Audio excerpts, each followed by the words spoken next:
제가 기도하고 시작하겠습니다. 하나님 아버지, 베풀어 주신 사랑과 은혜와 진리에 감사를 드립니다.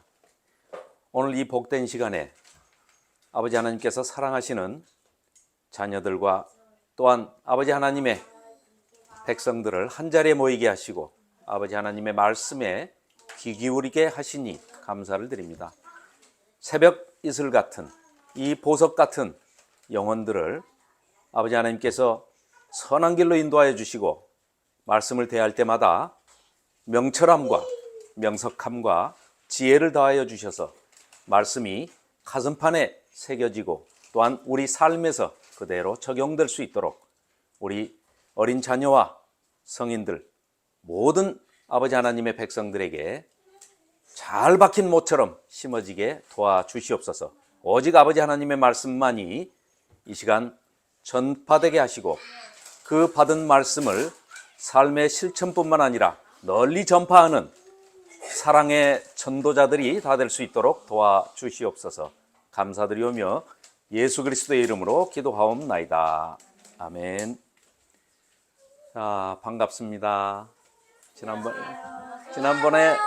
지난번에 본 사람도 있고 새로 본 사람도 있고 그러네요. 자, 지난주까지 모세 오경에 대해서 공부를 했죠.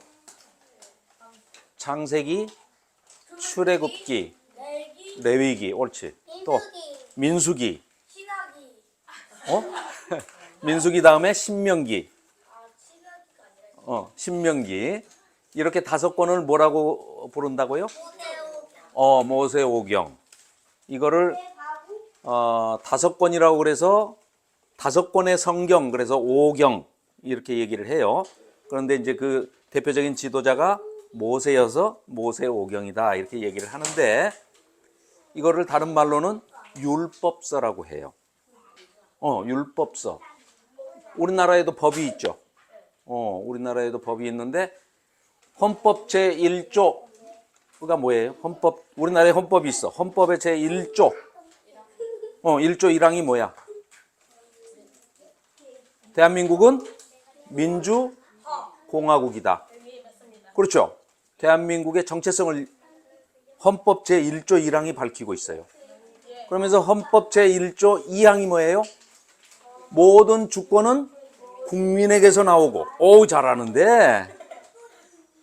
자, 그러면 헌법이 제일 먼저 규정을 하고 있는 게 나라의 정체성과 나라의 주권이 어디 있는가를 밝히고 있잖아요. 맨 먼저 나라를 구성하는 3요소가 있다고 그래요. 들어봤죠? 들어본 사람도 있고 못 들어본 사람도 있겠는데, 이제 못 들어본 사람은 오늘 배우면 돼요. 나라를 만들려면 3가지가 꼭 필요한 게 있어요. 그렇지, 사람이 제일 중요해요. 사람이 없으면 나라가 설 수가 없어요. 그러면 국민, 사람이 제일 중요해. 그 다음에 두 번째는 이 사람들이 어디 살 땅이 있어야 되잖아. 땅. 그렇죠. 그걸 영토라고 그래요. 땅. 쉽게 얘기하면 땅이야. 사람이 있어야 되고 땅이 있어야 돼요. 그 다음에 나라가 이렇게 공동체가 이를 형성하려면 3번째 있어야 할 게 뭘까? 방금 얘기했어. 헌법 1조 1항에 나와요. 1조 1항 2항에 나와요. 그게 뭐라고? 주권이라는 건 뭐냐? 주인된 권리가 누구에게 있냐 이거예요. 우리나라의 주인이 대통령이에요? 국민이에요? 국민이죠. 그러니까 헌법에 1조 1항에 2항에 그렇게 나와 있는 거예요. 모든 주권은, 주인된 권리는 누구로부터 나온다고? 국민에게부터 나온다는 거예요. 자, 나라의 3요소가 뭐라고요? 사람과 땅과 주권이 있어야 돼요. 자, 그러면 똑같이 적용이 돼요. 하나님 나라 들어봤죠? 하나님 나라가 뭐예요? 하늘. 하나님 나라가 한자로 쓰면은 천국이. 천국. 하나님이 통치하시는 나라. 그러면 하나님 나라의 백성은 누구야? 사람은 누구야? 몰라요. 우리지, 우리.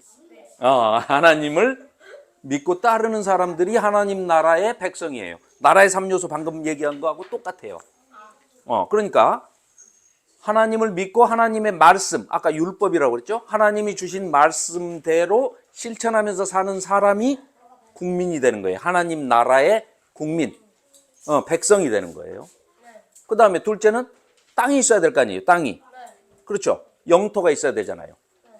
그 영토를 주시는 사건이 오늘 우리가 함께 공부할 여호수아, 사사기, 룻기 이 세 권의 책이 하나님께서 땅을 약속해 가지고 어떻게 그 땅을 나누어 주시는지 그 과정을 설명하고 있는 책이에요. 그래서 아까 5권은 모세 오경, 토라라고도 하고 율법서라고도 했는데 이제 여호수아서부터는 역사서가 되는 거예요.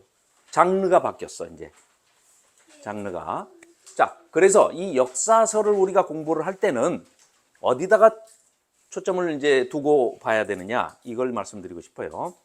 자, 창세기는 얼른 얘기해 봅시다, 우리. 창세기는 무슨 책이에요? 응? 그래. 그래. 성경의 첫 번째 책이야. 내용이 뭐지? 주제가 뭐야, 주제? 선악과. 선악과도 좋은 얘기예요.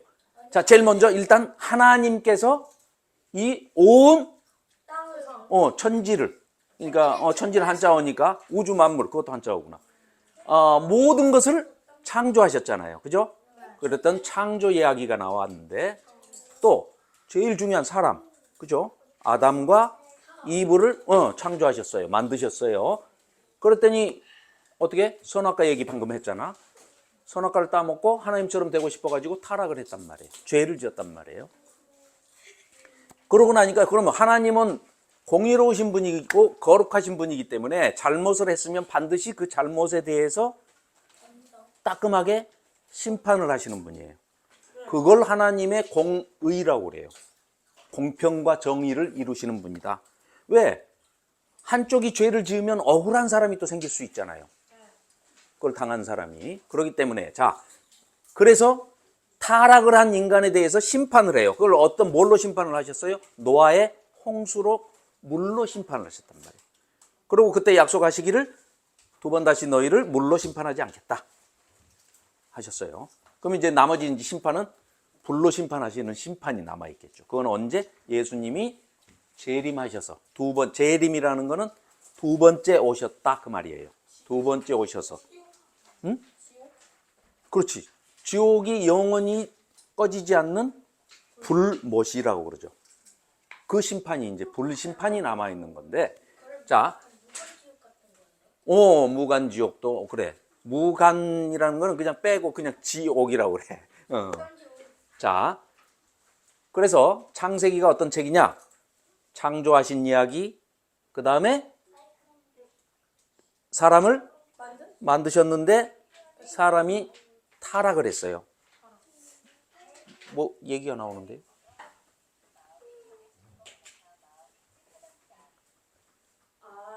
진인가 봐요. 기가 진이. 그 다음에 죄를 지어서 타락을 하니까 심판, 노아의 홍수로 심판을 하신 이야기가 나오고, 그 다음에 그 중에 하나님의 백성들로 이 죄를 지은 거에 대해서 어떻게 구원하실 계획을 세우셨어요. 죄 짓고 그대로 놔두면 어떻게 해요? 다 지옥으로 가잖아. 그러니까 이 지옥으로 가는 걸 하나님은 원하지 않으세요. 그래서 하나님은 자, 엄마 아버지 생각하면 돼. 엄마 아버지와 우리 자녀를 생각해 보면 엄마 아버지가 저기 이름이 뭐지? 하담이가 잘못되기를 엄마 아빠가 바라시겠어? 잘 되기를 바라시겠어? 그 하나님도 똑같은 거야. 그러니까 우리가 하나님의 자녀라고 그러고 우리가 하나님을 뭐라고 불러요? 아버지라고 부르잖아요. 그러니까 부모 자식 관계하고 똑같다고 생각을 하면 돼요. 그걸 이제 좀 더 크게 범위를 좀 크게 한 게 하나님과 우리 자녀의 관계죠.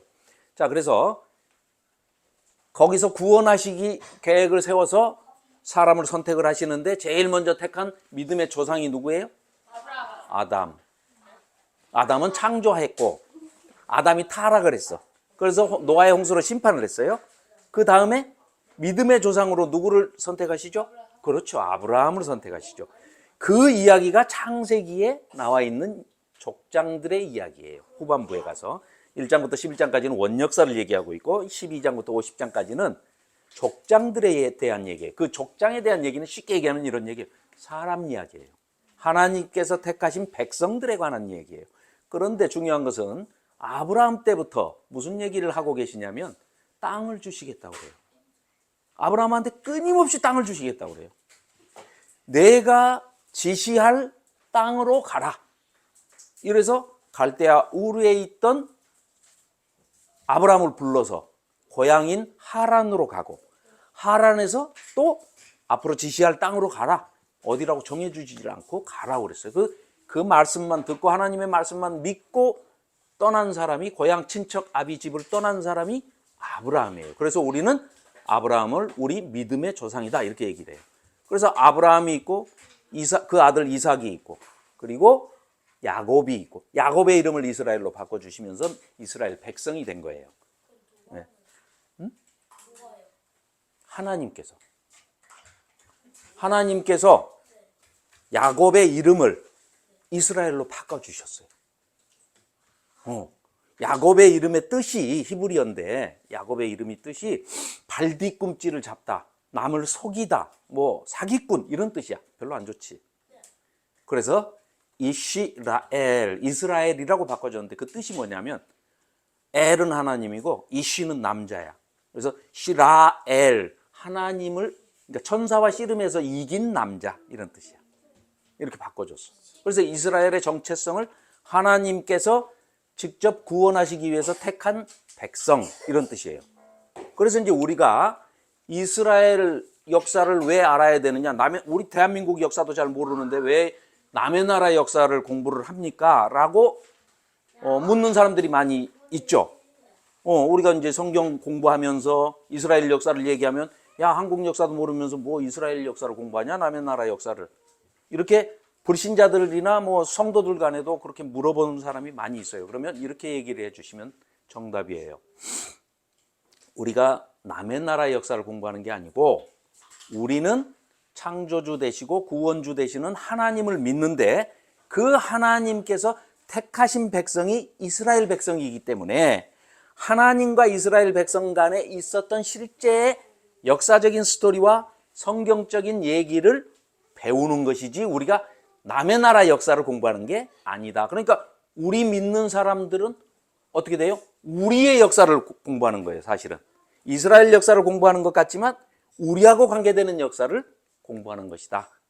이렇게 생각하시면 돼요. 그러니까 뭐 복잡한 이야기가 나오고 뭐 히브리어가 나오고 이스라엘 백성들이 쓰는 언어는 히브리어예요. 그래서 구약은 히브리어로 기록이 돼 있고 신약은 헬라어로 그리스어로 기록이 돼 있는데 남의 나라 역사가 아니에요. 왜?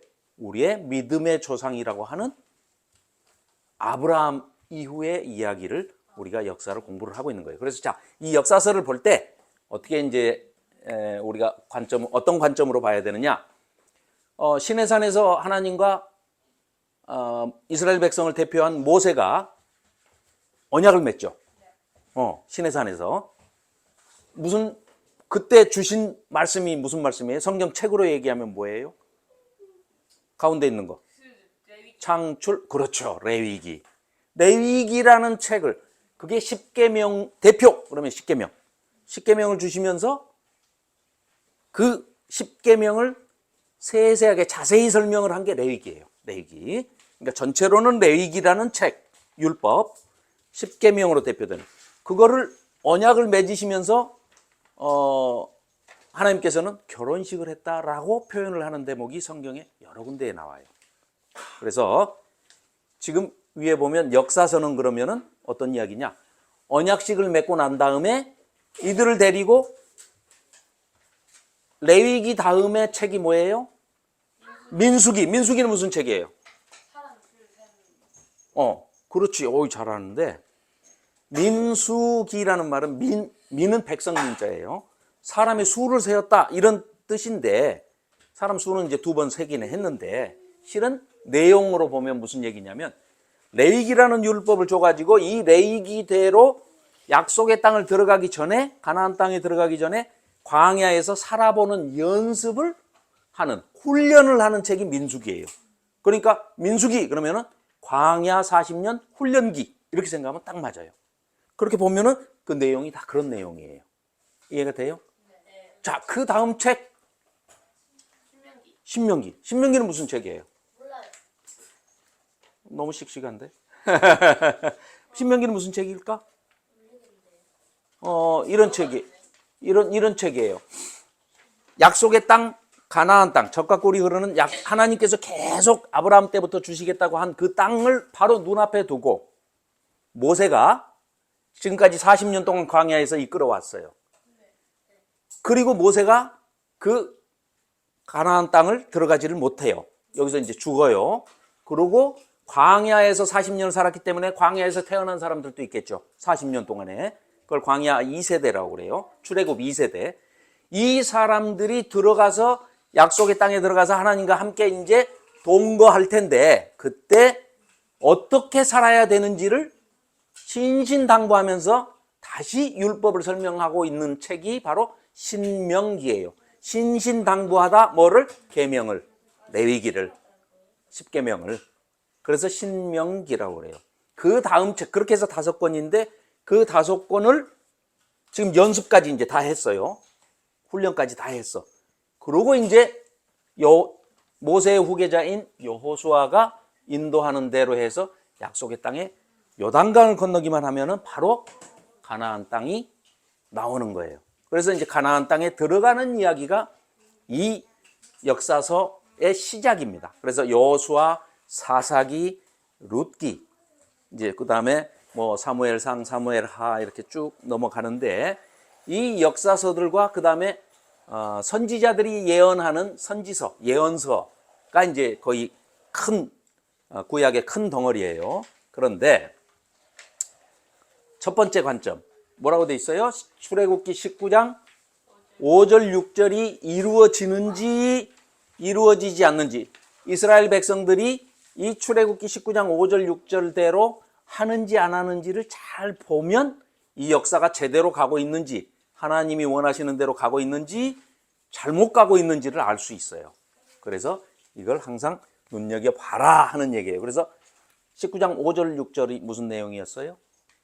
세계가 다 내게 속하였나니 너희는 내 말 율법을 잘 지키면 내 소유가 되고 하나님의 것이 된다. 하나님의 소유가 되고 성물이 되는 거예요. 성물이. 그러면 하나님 것이 되면 아무도 못 건드리는 거예요.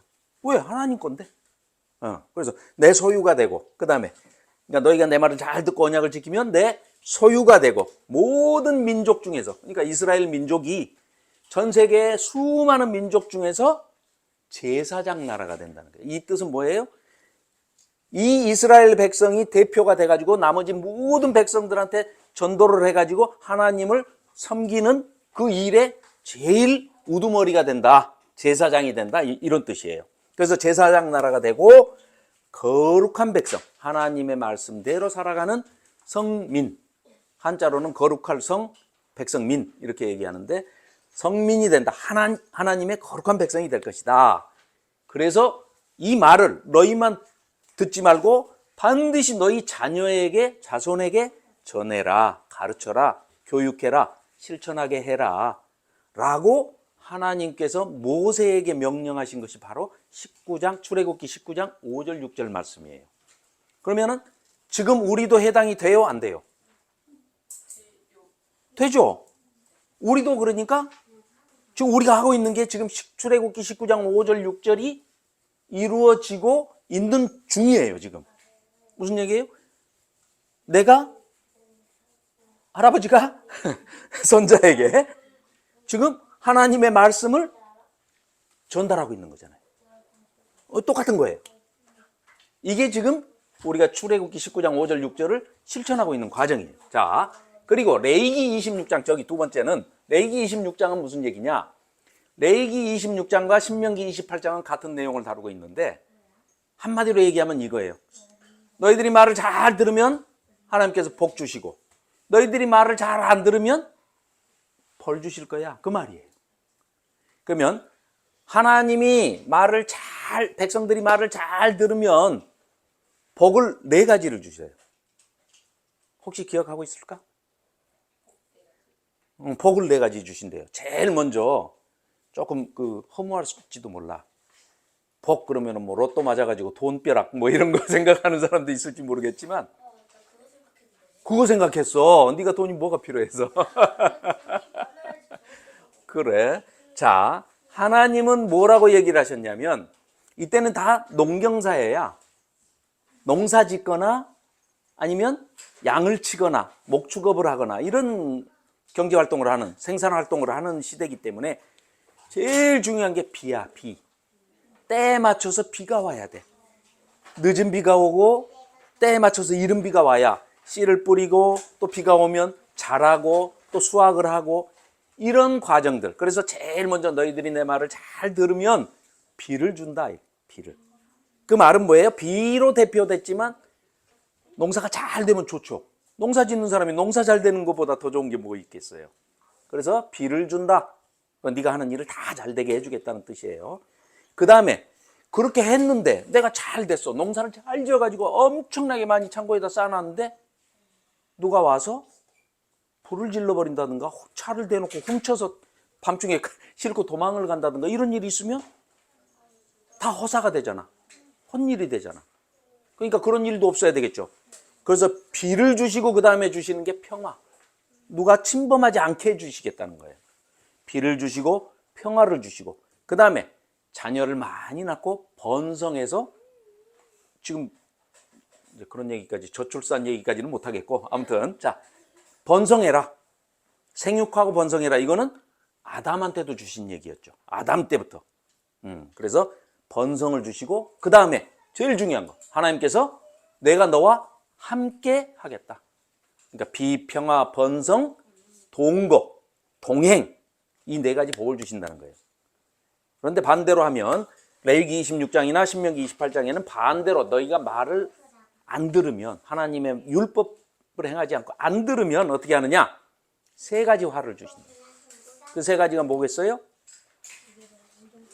자, 비가 안 오면 어떻게 돼? 가뭄이 오겠죠. 그걸 기근이라고 그래 한자로는. 가뭄, 가뭄, 기근. 그 다음에 아까 평화의 반대말은 뭐겠어? 전쟁. 누가 와서 막 그렇지 않아도 농사도 안 됐는데 있는 건 마저 뺏어가려고 전쟁을 일으켜. 칼을 들고 와. 그래서 칼, 기근. 거기다가 아프기까지 전염병까지 돌아. 그럼 망하는 거지. 죽는 거지. 그래서 칼, 기근, 전염병. 이 3가지가 화. 아까 4가지가 복. 이렇게 설명이 되어 있는 책이 레위기 26장이고 신명기 28장이에요. 자, 그래서 이런 책들은 역사서를 볼 때는 항상 출애굽기 19장 5절 6절에 하나님의 말씀을 잘 지키고 있는지 안 지키고 있는지, 두 번째는 하나님께서 약속하신 그 복을 받고 있는지, 복을 받지 못하고 화를 당하고 있는지, 이거를 관점으로 두면서 성경을 봐야 된다. 자, 그리고 또 역사서가 시작할 때 보면 항상 한 인물이 죽은 후에 이게 시작이 돼요. 그래서 오늘 우리가 공부할 여호수아서 제일 먼저 보면은 시작이 뭐냐면 모세가 죽은 후에 이렇게 시작이 돼요. 그렇죠? 그래서 자, 연속성과 불연속성을 얘기하는데 연속성, 자, 모세가 죽었다고 그래서 하나님이 하시는 일에 대해서 물론 하나님은 사람을 통해서 하시지만 일을 역사를 하시지만 하나님께서 모세가 죽었다고 해서 하실 일을 못 하실 일은 없잖아. 그렇지? 그래서 모세가 죽으니까 모세가 죽으면 그 후계자인 여호수아를 통해서 시작을 하는 거예요. 하나님께서. 자, 그래서 역사는 그 사람이 죽고 난 이후에도 그 후에 일어나는 역사에 대해서 계속해서 영향력을 끼치기 때문에 할아버지가 돌아가신다고 해서 아버지하고 손자의 영향력이 전혀 없다? 그렇지 않아요. 그러면 그 할아버지는 돌아가셨지만 그 이후에 아버지와 아들 때까지 계속해서 선한 영향력이 끼쳐지게끔 그렇게 살아야 하나님의 역사가 이루어진다는 거예요. 그죠? 그래서 인물에도 우리가 관심을 두고 읽어야 한다. 그리고 인간은 다 연약한 존재이기 때문에 너무 인간에 대해서 인간을 들여다본다고 그래가지고 너무 영웅시하거나 모세가 뭐 지팡이를 들었더니 홍해가 갈라졌다. 모세가 한 거예요? 하나님이 한 거예요? 그렇죠. 그러니까 그건 하나님이 하신 일이기 때문에 너무 사람을 영웅시하는 것은 삼가해야 된다. 이런 뜻이에요. 왜? 인간은 죄인이고 다 연약해요. 우리도 뭐 가만히 생각해 보세요. 하나님 앞에 약속해가지고 내가 하겠습니다 해놓고 안 한 게 얼마나 많으며, 하나님께 이것은 꼭 안 하겠습니다 해놓고 한 게 얼마나 많아. 그러니까 우리는, 인간은 너무 연약한 존재이기 때문에 인간을 너무 우상화해가지고 영웅시해가지고. 왜냐하면 옛날 과거에는 글을 쓸 때는 하나님에 대해서 잘 모르는 사람들이 세계 역사서나 무슨 뭐 문학이나 이런 것들을 글을 쓸 때는 항상 영웅담 스토리로 글을 써요. 그래야 혹하니까. 요즘도 뭐 영화 만드는 거 봐봐. 다 주인공이 뭐 히어로지 뭐. 다 영웅이지 뭐. 영웅을 등장시켜야 인기가 좋고.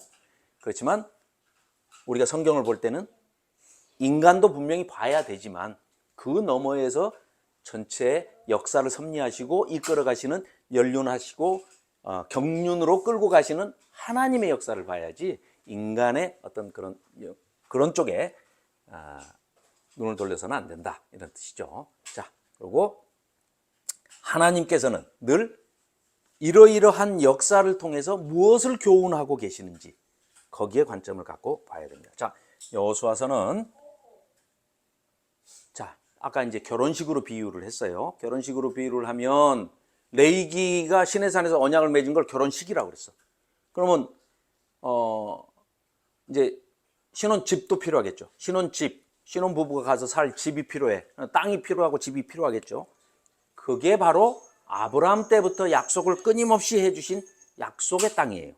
거기가 가나안 땅, 또 지역명으로는 팔레스타인 지역이에요.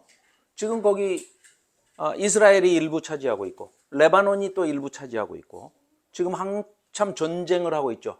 하마스, 가자 지구 뭐 이런 쪽이 지금 계속 분쟁의 도시인데, 그쪽 지역에서 이제 지금 그 땅을 약속을 해 주셨어요. 그리고 그 땅에 들어가서 이 사람들이 어떻게 사는지, 또 어떻게 정복을 했는지, 어떻게 땅을 분배했는지, 그 스토리가 바로 여호수아서다. 그런데 이제 언약식, 결혼식, 혼인식이라고 비유적으로 표현하는 그런 대목이 있기 때문에 이제 그걸 빗대서 신혼집 마련이다 이렇게 했는데, 자, 광야에서 태어나고 자란 사람들, 40년이 광야에서 보낸 세월이기 때문에 40년간 광야에서 태어난 이 사람들에게 부모나 조상들로부터 이제 이 얘기를 듣고 자랐을 거 아니에요? 그걸 이제 광야 양육 세대라고 그래요. 그 사람들에게 약속하신 그 가나안 땅에 대해서 여호수아가 전쟁이랄 것도 없어요. 왜? 하나님이 약속하신 거기 때문에 그냥 들어가면 돼. 그리고 우리 여리고성 얘기는 많이 들어봤죠? 여리고성을 어떻게 무너뜨려요? 몰라. 그렇지, 알잖아. 너도 들었네. 여리고성을 돌았는데 그냥 무너졌어. 그지? 교회에서 들었지. 그래. 그러니까 누구나 다 아는 이야기야. 여리고성을 어떻게 무너뜨리고 어떻게 차지했는지를. 그럼 그게 실제로 우리 인간들이 살고 있는 역사상 일어날 수 있는 일이야? 네. 하나님이 그렇지. 하나님이 도우시니까 일어나는 거지. 하나님이 도우시지 않으면은, 야, 이 집 한 바퀴 돌았는데 이 집이 무너졌다 그러면 큰일 나지. 그렇지 않아? 그러니까 비현실적인 얘기지만, 있을 수가 없는 일이지만, 그런 일을 왜 하나님께서 이런 기적적인 일을 통해서 하셨겠어? 자, 들어가서 지금 이 가나안 땅에 사람들이 살고 있어요, 없어요? 있어요. 있지. 거기 살고 있어. 자, 이스라엘 백성들이 최소한 남자만, 그것도 군인들, 칼을 빼서 전쟁을 할 수 있는 군인들의 숫자만 60만 3,550명이에요. 그러면 그 사람이, 그러니까 가장이라고 생각하면 돼. 한 가정의 아버지 이렇게 생각하면 보통 그 당시에는 4명 내지 5명 이상이 한 가정이에요. 그럼 곱하기 4 내지는 곱하기 5를 해야 돼. 60만 명 곱하기 5 하면 얼마예요? 300만 명. 4만 해도 240만 명이야. 그러면 어림잡아 250만 정도에서 300만 정도가 되는 숫자예요. 그런데 그 숫자가 민수기를 통해서도 봤지만 시작할 때나 끝날 때나 세보니까 거의 비슷해요. 숫자가. 그렇다면 한 300만이 들어가서 살려면 여기 광주가 110만 정도 될 거야. 전남이 한 100만 좀 못 되나? 뭐 아무튼 다 합해봐야 200만 이쪽 저쪽이에요. 광주 전남 다 합해가지고 인구가. 그런데 그보다 많은 숫자가 지금 여기 가나안 땅을 들어가. 그럼 그 전에 살고 있는 사람들이 있죠. 살고 있는 사람들은 집도 있고 논도 있고 뭐 밭도 있고 다 있을 거 아니야? 그런데 이 사람들이 순순히 그러면 이 땅을 내주겠냐고. 자기들이 살고 있는데, 자기들이 주인인데, 아 이거 하나님이 그냥 우리 보고 가서 살으라고 그랬어요. 그런다 그래서 아 그러세요? 그럼 우리는 그럼 나갈게요 하고 다 짐 싸고 나가겠냐고. 안 나가죠. 그렇죠? 그래서 그러면 갈 때마다 싸워야 되잖아. 가는 곳곳마다 12지파 250만에서 300만 명의 이 이스라엘 백성이 가는 곳마다 전쟁을 해야 되잖아요. 그런데 싸우지 않고 이기는 게 가장 좋은 전략이고 전술이야. 매번 싸워가지고 이기려면 힘들잖아. 안 싸우고 이기는 방법이 뭐겠어? 말도? 그렇지, 그것도 비슷하고. 안 싸우는데 알아서 저쪽에서 항복하면 나 안 싸우고 이기는 거 아니야. 그러면 상대방들이 나한테 싸워보지도 않고 그냥 항복하려면 어떤 소문을 들어야 되겠어? 야, 저 백성들은 뒤에 하나님이 계셔가지고 여호와 하나님이란 분이 그 신이 있어서 그 신이 세상에 여리고성을 하루에 한 바퀴만 돌았는데 7일 돌았더니 무너져 버렸다네? 라고 하면 얼마나 겁을 먹겠어. 소문이 쫙 날 거 아니야, 그지? 그럼 또 다른 데 가서 그 성에 가서 또 돌면은 또 무너질 거 아니야. 그러면 하나님께서 전략이 뭐예요? 싸우지 않고 이기게끔 해주기 위해서 맨 먼저 첫 번째 가나안 땅에 들어갔을 때 그 여리고성을 돌기만 해도 무너지는 기적을 눈앞에서 일어나게 보여주고 그 소문이 쫙 나게 하신 거라는 거죠. 그런데 그보다 더 먼저 기적적인 일을 이미 출애굽할 때, 출애굽이라는 거는 무슨 얘기야? 그렇지, 애굽은 요즘 말로 하면 이집트야. 이집트에서 나올 탈출했다는 얘기야. 탈출 이집트. 그걸 이제 한자로 출애굽 이렇게 썼는데, 출애굽기는 노예 신분이었던 애굽에서 자유한 사람으로 신분을 바꿔가지고 정체성을 바꿔서 6월절 기적을 통해서 탈출해가지고 도망을 왔는데 홍해 바다가 딱 맞고 있었어. 앞이 바다야. 그랬을 때 그 홍해를 가르고 지나왔죠. 그죠? 그 소문이 이 근처에 다 났겠죠. 지금처럼 물론 뭐 SNS나 뭐 핸드폰 이런 거는 없지만, TV도 없고 그렇지만 입소문으로 소문이 쫙 나가지고 웬만한 사람들은 다 알아요. 야, 바다가 갈라졌대. 그래가지고 여호와 하나님이란 분이 맨 땅처럼 홍해 바다를 갈라가지고 이스라엘 백성이 그 300만이 건너가게 하셨대. 라고 했는데 지금 몇 년 지났다고요? 40년. 광야에서 40년이 지났어. 그러면 그걸 전에 들었던 사람도 죽은 사람도 있을 것이고, 그걸 실제로 봤던 이스라엘 어른들도 돌아가신 분도 많이 있을 거 아니에요.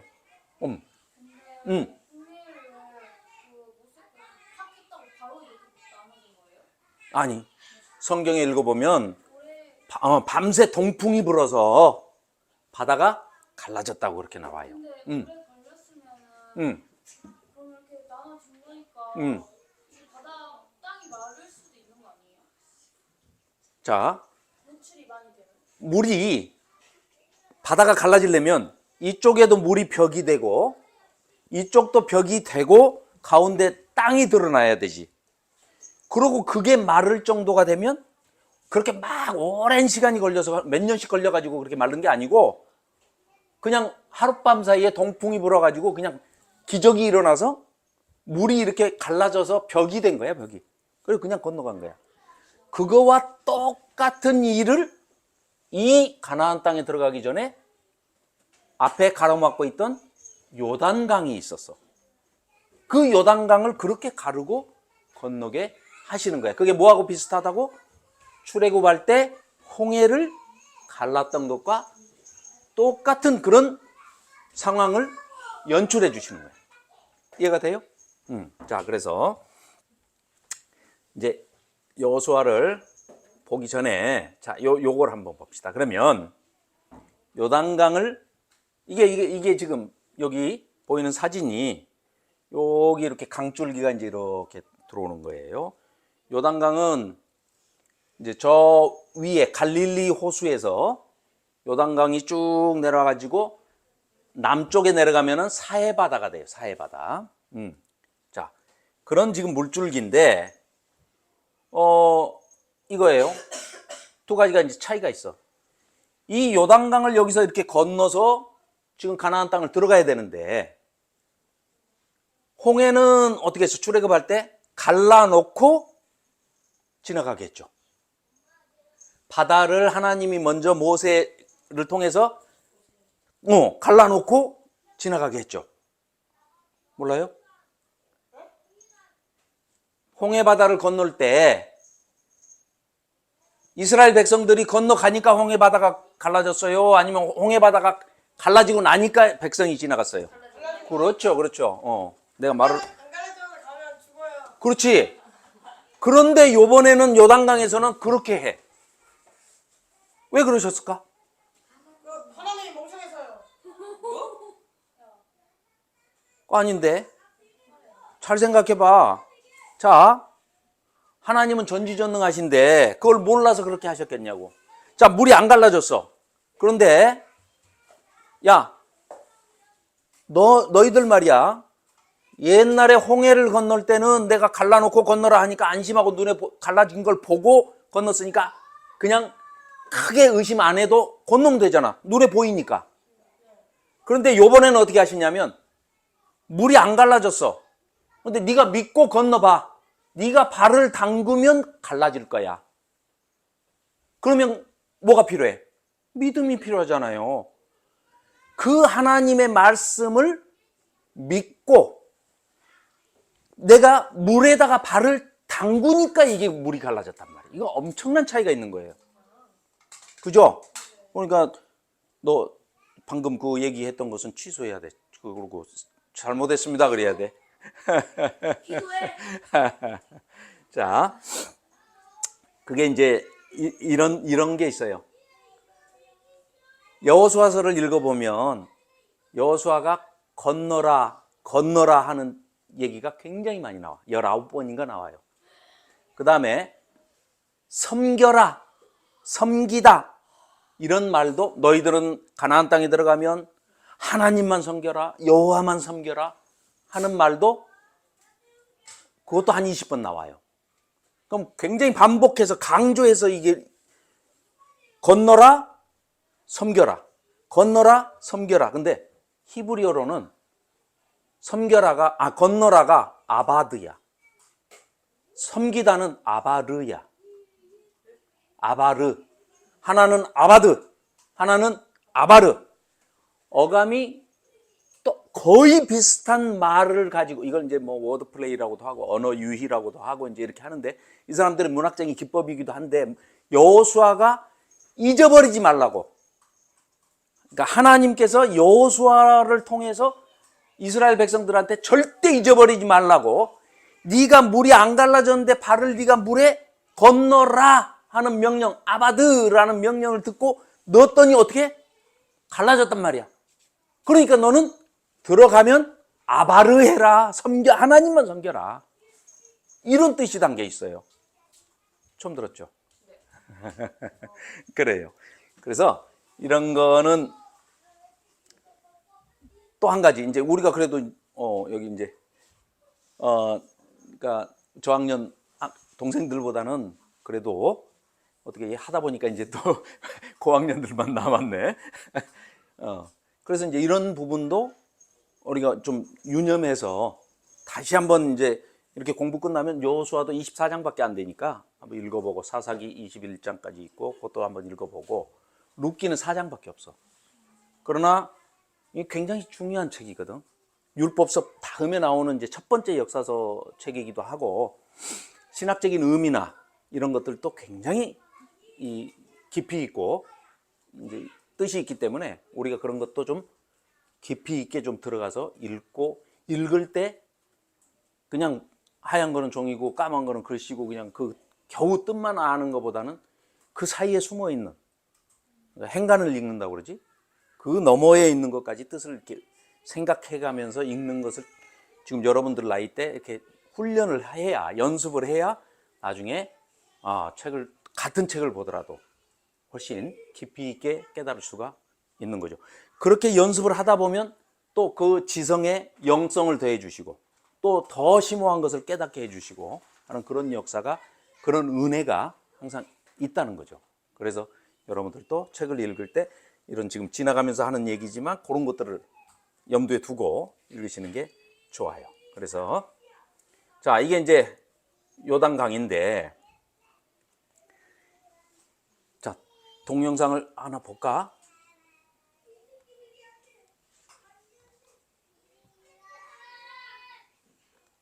저렇게 나무가 많아요. 근데 저게 이제 단이라고 하는 곳인데 저기서부터 요단 강물이 막 이렇게 흘러와요. 저 위에서부터 단에서부터 이제 이렇게 쭉 흘러나오죠. 땅덩어리인데 남쪽에는 관하고 사막인데 저 북쪽에 가면 저렇게 많은 물이 흘러요. 엄청나게 흘러요. 물살도 엄청 센데요. 우리나라 같은 데 별거 아니겠지만 우리 귀한 이스라엘에서 볼 때는 엄청난 양이에요. 그렇지. 이스라엘에 이렇게 물이 많은 줄 몰랐어. 그 상류 쪽에 바니아스라고 하는데 우리나라에서는 참 그 경치가 될 만큼 저렇게 많은 물정을 쌓아둔 거예요. 대단 북인데 이스라엘이 아주 전경이네요. 저렇게 많은 물이 이스라엘에서 흘릴 수 있다. 거기서부터 이제 폭포로부터 흘러나오는 물이 요단강을 흘러는 거예요. 여기를 가고 싶었어요. 물살이 정말 세요. 트레킹도 할 정도로. 예. 이스라엘 신라 백성들이 아마 우리일 거예요. 네네. 그러네요. 우리 다음에 한번 이제 이 요단강에서 예수님도 세례를 받으셨죠. 세례 요한으로부터. 그리고 이스라엘 백성들이 여기서 다 세례를 받았어요. 이 갈릴리 바다 바로 남쪽에 요단강이 있어요. 갈릴리 바다 바로 남쪽에 세상에. 요단강이 흘러서 서바다 북쪽에 여리고잖아요. 네. 저 부분을 건너는 거예요. 요 아래쪽. 바로 이제 그 중간중간에 이제 요단강의 모습을 우리가 이제 그런데 요단강을 가운데 두고 이쪽은 요르단, 이쪽은 이스라엘 그래요.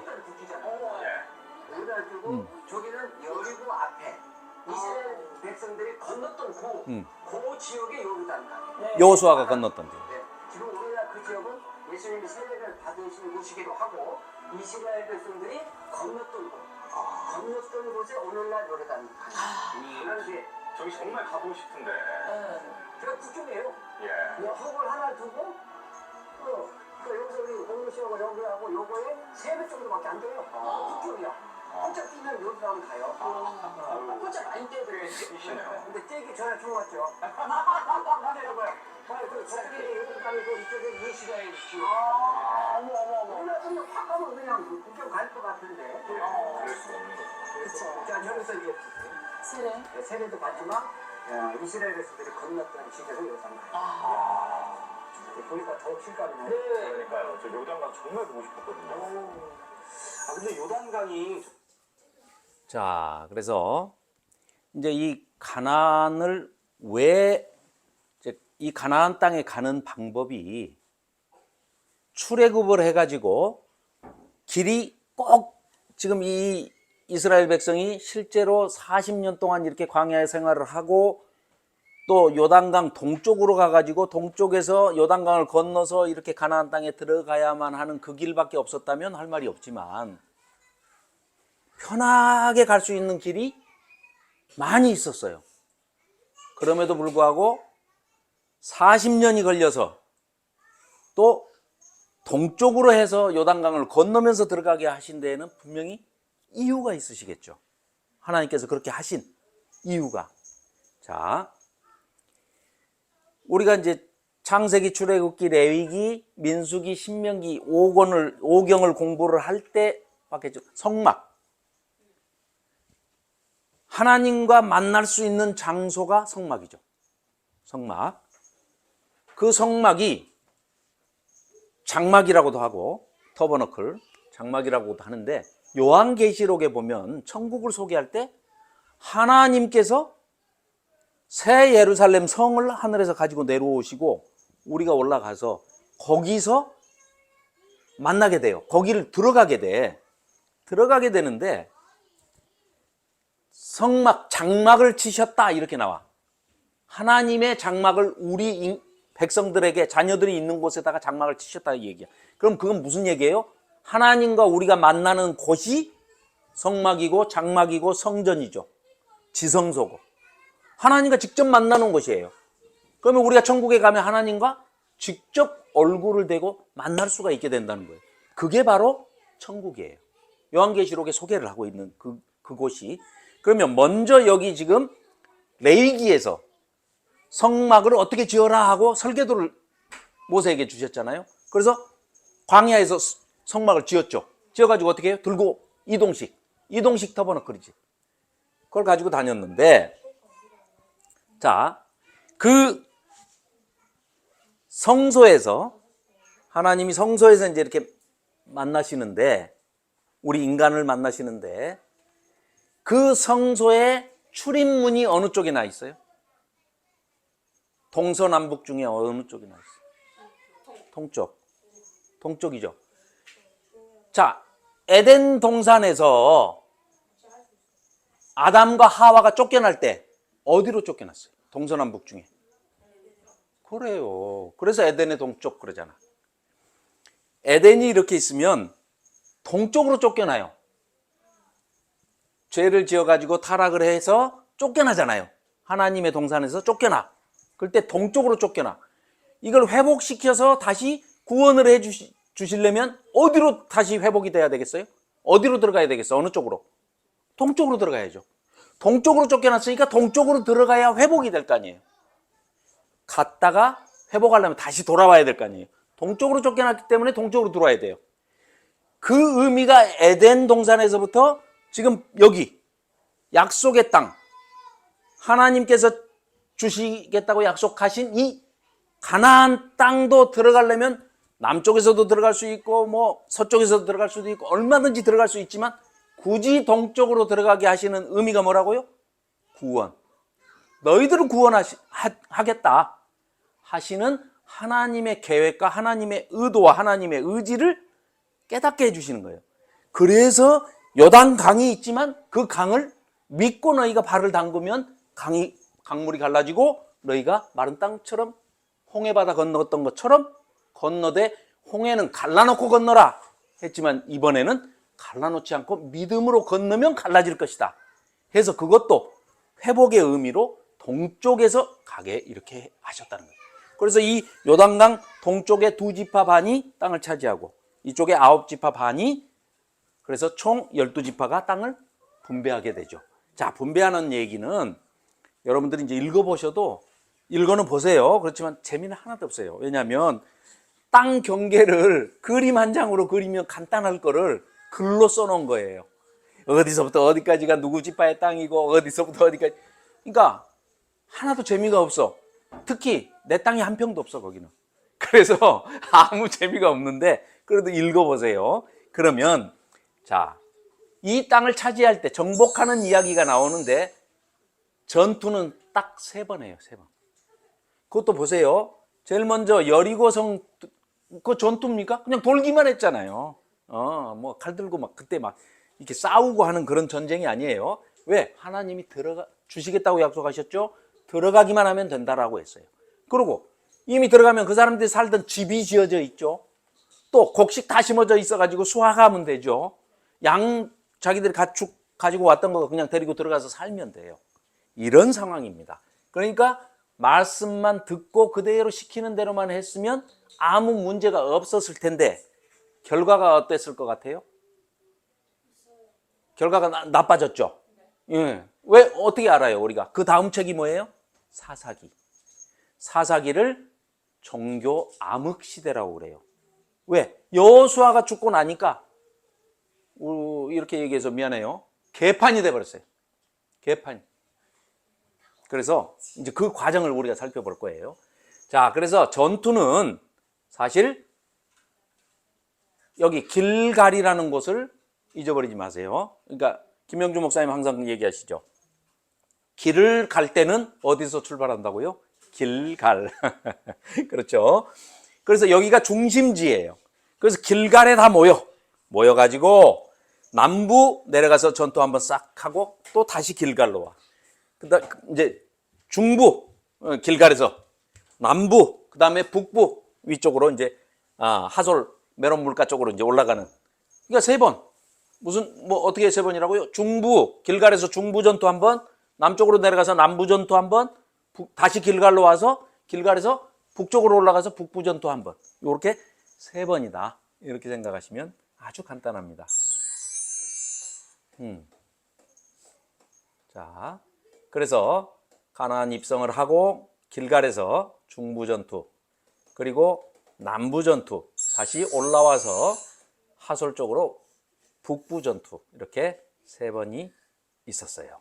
자, 그리고 이제 더 중요한 이 사람들의 언어 습관 중에 골짜기, 세겜 골짜기 그래요. 그럼 우리가 생각할 때 골짜기 그러면은 이 산과 이 산 사이에 깊이 패여가지고 협곡처럼 이렇게 패이고 뭐 가운데 물이 흐르고 뭐 이런 데를 골짜기라고 그러잖아요. 근데 이 사람들의 언어 습관은 뭐냐면 이쪽에 산이 있고 동쪽에 산이 있고 서쪽에 저쪽에 또 산이 있으면 이 산과 산 사이에 평지가 있어도 여기를 골짜기라고 불러요. 그렇기 때문에 세겜도 사실은 평지예요. 평지. 저쪽 산이 에발산이고 이쪽 산이 그리심산이에요. 그런데 이스라엘 백성을 양쪽으로 두 때로 나눠 놓고 이 세겜에서 언약식을 맺게 해요. 그런데 너희들 하나님만 섬겨라. 아까 섬기다 건너다 아바르 아바드 얘기했죠. 섬겨라 하니까 이 사람들 대답 뭐라고 했을까요? 하겠다고 했을까요? 안 하겠다고 했을까요? 네. 하나님만 섬겨라 그러니까 아멘 네 그렇게 하겠습니다 해놓고 안 섬겨. 그래서 사사기가 암흑시대가 오는 거예요. 그러니까 하겠다고 해놓고 안 하는 것은 우리랑 비슷해요. 이스라엘 백성이. 자, 그래서 이제 이 헤브론은 뭐 갈렙이 요구한 이제 이 이스라엘의 산지의 특성을 좀 알아야 돼요. 높은 곳에 해발 한 1200m 정도에 있는 것이거든요. 헤브론이. 그런 곳은 선선하고 기후가 좋아요. 그러니까 산 꼭대기가 뭐가 좋아? 아니야. 산 위에 가면 이렇게 평지가 나와요. 그래서 예루살렘은 해발 한 800m에서 900m 정도 돼요. 그런데 거기가 이제 또 예루살렘 성이 그래서 그때는 여부스족이 그러니까 힘이 제일 센 사람이 좋은 데서 살겠죠. 아무래도. 그러니까 이제 예루살렘은 여부스 사람들이 차지하고 있었고 이제 이 헤브론도 역시 마찬가지예요. 그래서 갈렙이 이 헤브론을 요구를 해서 가서 이기고 쫓아내죠. 자, 또 실로 성막이 있었던 실로입니다. 자, 그래서 이제 쭉 읽어보면 이스라엘 12지파가 받은 기업이 자, 모세가 준 이제 요단 동편 땅은 모세가 못 들어갔지만 모세가 먼저 두 지파 반에게 요단강 동쪽에 이제 땅을 주죠. 그리고 14장에 보면은 이제 갈렙이 방금 사진으로 봤던 그 헤브론 성을 차지하게 됩니다. 그리고 제일 먼저 그러니까 땅을 분배받은 사람이 갈렙이에요. 갈렙이고 이제 갈렙의 지파. 갈렙 개인이 먼저 받고 갈렙 지파가 이제 이 땅을 받는 거예요. 유다 지파죠. 그리고 이제 장자.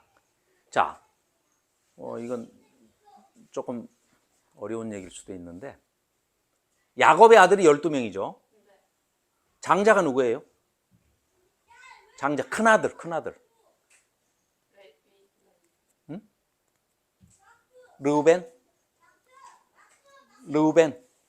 르우벤이 생물학적으로는 큰아들이에요. 그러니까 엄마 아빠 사이에서 제일 먼저 나온 아들이 이제 장자죠. 큰아들이죠. 그 르우벤이에요. 르우벤. 두 번째가 시므온이고 세 번째가 레위예요. 네 번째가 유다예요. 그런데 이제 르우벤은 장자의 권한을 박탈당해요. 못된 짓을 해서. 그 다음에 시므온도 사람을 너무 많이 죽이는데 앞장서 가지고 또 탈락. 그러면 세 번째 아들 레위가 이제 생물학적으로는 세 번째 아들이지만 이제 하나님께 바쳐지는 첫째 것은 하나님 거라고 그러잖아요. 그러니까 이건 하나님께 바쳐질 만한 그 자격을 다 박탈당했어. 첫째하고 둘째 르우벤과 시므온은. 그래서 세 번째 레위가 하나님께 바쳐진 거예요. 그러니까 하나님께서는 레위 지파한테 뭐를 시켜요? 제사장. 그렇죠. 그러니까 너희는 제사를 담당해라 해서 레위 지파가 제사를 담당. 그러면 이제 레위가 하나님께 바쳐졌어요. 그러면 네 번째가 유다예요. 그런데 네 번째가 그러니까 세 번째 형이 레위가 바쳐졌으니까 하나님께 자기가 장남이 된 거예요. 그래서 유다는 유다가 장남이라고 하는데 야곱이 죽기 전에 이스라엘이 죽기 전에 요셉이 애굽의 총리였잖아요. 요셉의 아들이 둘이 있죠. 에브라임과 므낫세. 이 둘이 있어. 그러니까 므낫세와 에브라임이 있는데 손을 이렇게 엇바꿔서 또 축복을 내리는 장면이 있었죠. 창세기 맨 뒤에 보면. 그래서 에브라임이 자기가 영적으로는 장자다 이렇게 주장을 하는 거예요. 그래가지고 특히 이 얘기를 왜 했냐면 여호수아서나 사사기를 읽어보면 에브라임 지파가 사사건건 시비를 걸어요. 장자 역할은 안 하면서 장자권을 주장하면서 권리만 주장을 해요. 친구들 중에도 그런 사람들 있죠. 자기 할 일은 안 하면서 자기 권리만 자꾸 주장을 하는 사람들. 그러면 자꾸 다투게 돼요. 에브라임이 꼭 그래요. 그래서 그 이야기가 16장, 17장에 나오는 얘기고 또 18장, 19장에는 이제 다른 지파의 기업에 대해서 그리고 이제 여호수아가 모세도 모압 평지에서 가나안 땅을 바라보면서 들어가기 전에 유언으로 설교를 한 게 신명기잖아요. 그죠? 여호수아도 여기서 유언으로 설교를 해요. 근데 설교의 내용이 뭐겠어요? 가서 하나님 말씀 율법 잘 오경 잘 지키고 그리고 하나님만 섬겨라.